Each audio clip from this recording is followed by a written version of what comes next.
You got kids working below grade level all year long, that's a social justice issue. That's an equity issue that can be addressed. Like it never comes down to practice.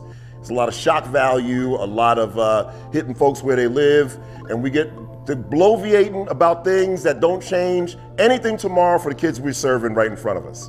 And that's what drives me crazy. We got equity issues. Every school got equity issues. You got kids starting the year and ending the year below grade level by programming. Now, the boogeyman didn't cause that.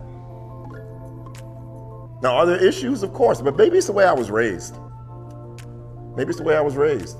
My parents sat me down early and said, look, sometimes things are unfair. This life can be great, but sometimes stuff is unfair. Sometimes decisions are gonna be made based on who you are and what you look like. But I refuse to be a victim.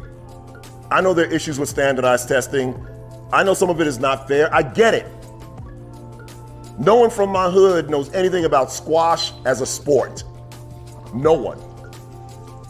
But the way I was raised, this stuff's unfair. Sometimes it happens. It stinks. It shouldn't be that way, but that's the way it is. So get up and get after it.